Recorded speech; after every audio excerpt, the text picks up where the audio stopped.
Maria Tanner, curator here in Clifton in Youghal. You have a wonderful exhibition going on, and you tell us a bit about it, please. Yes, well, this exhibition opened on the 22nd of August and it runs for 3 weeks. It features the work of 9 artists: David Ian Bingley, Irene Tanner, Siobhan Bun Monche, Aoife Banville, Miranda Blenner Hassett, Dee O'Shea, Deirdre Southey, Jack Sherry Lund, and Johnny Wallace, along with John McCarrick, who collaborated with Johnny Wallace. Maria, I'm intrigued by the name of the exhibition.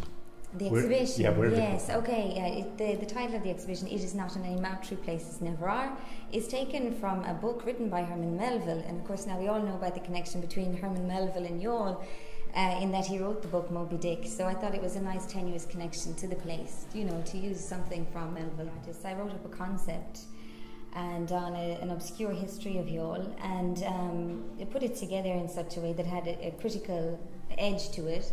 And the artist then responded to that, and I had over maybe 35 submissions, and from that I made this selection as to who I thought would be most appropriate for this space.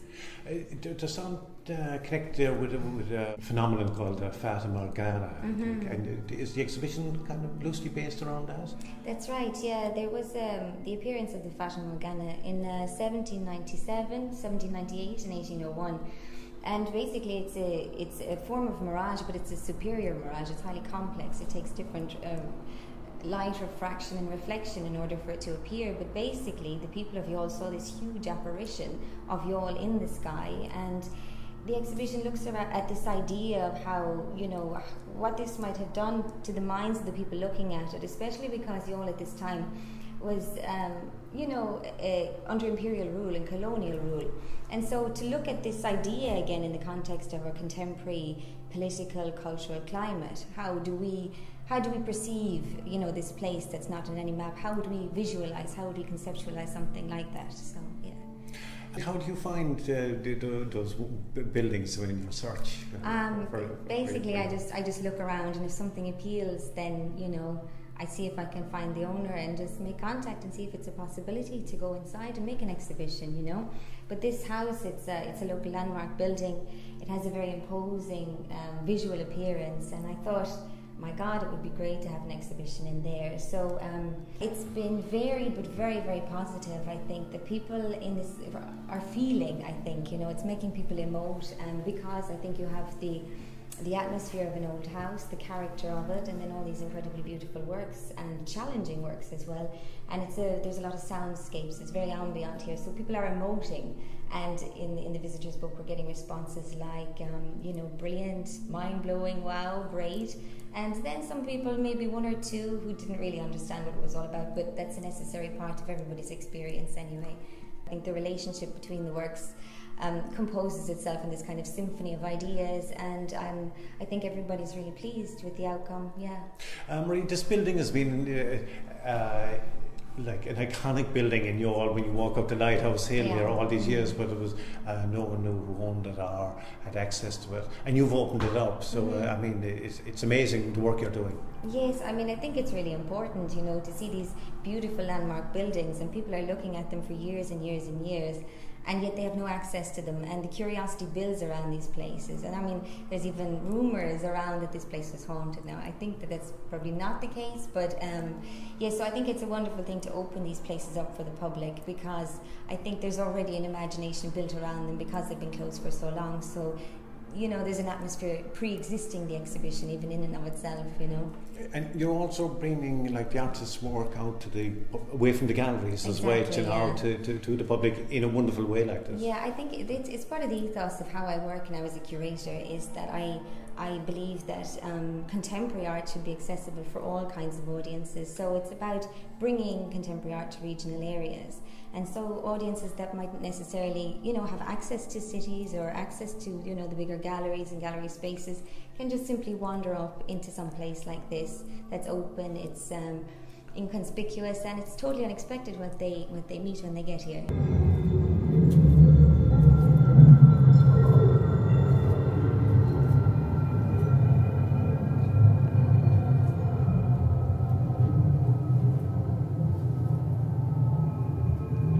You've done this visual work, which we see behind you here.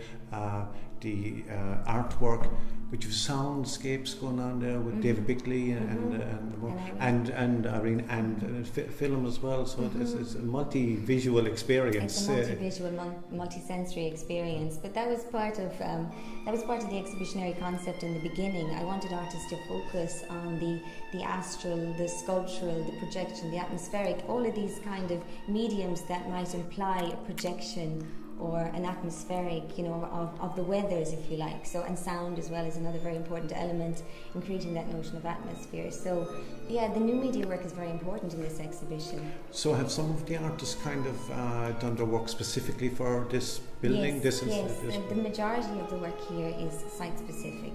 Yeah, it's specific to the concept, specific to the space.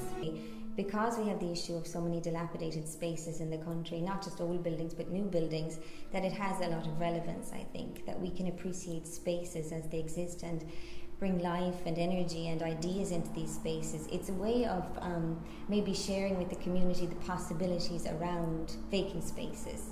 So I think it's important now, yeah. Also, I've noticed you have a wonderful, I think it's called a camera Obscura on the top floor there, and you've a live image of the lighthouse area projected onto a screen, and it's kind of given that Fata Morgana, mirage type feel to the exhibition. It's a very, very subtle work by the artist Youghal Harbour, very subtle in that she plays with light and she uses water and reflection and you know, torches to create silhouettes on walls. So it's very much, you know, light being reflected and refracted and bounced around the room. And she also makes a commentary on our ambivalence towards these very delicate elements in nature. But it's something a person would have to experience themselves to really appreciate, to enter into that space. And you're also doing readings, I think, as well around in other places in town. Yes, but it's all connected, right? It's all connected. Yeah. There's the artist Sarah Lincoln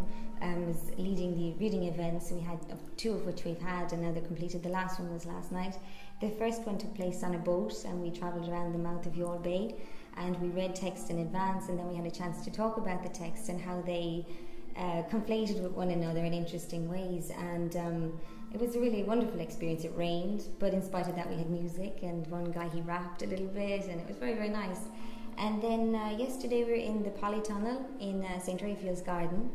So that was a lovely experience, totally unique yet again. And it was nice to be back in St. Raphael's again, particularly after how they supported this project and working in collaboration with John McCarg and Johnny Wallace here in this building. So yeah, it was very meaningful and very nice. And I spoke to John about the idea of making an exhibition here, and actually he was very, very supportive, one of the pillars of support here in Youghal for me creating this exhibition. And we thought, wouldn't it be wonderful if Johnny could show his work amongst his peers? And so, yeah, we came together and we found the right room for him, because Johnny has this fascination with stained glass and all things religious, the interiors of churches. So the space that Johnny's work is being shown in has an almost monastic feel, and it's beautiful the way it has a long, long window. So we thought of all of these things in the context of how Johnny likes to make work. So the window is used in his piece, and he chose all the colours, and he painted all the acetate sheets to create this beautiful, almost, how would you describe it, hallucinogenic effect even, you know, the way they're placed, and then how light passes through these sheets, you know, so.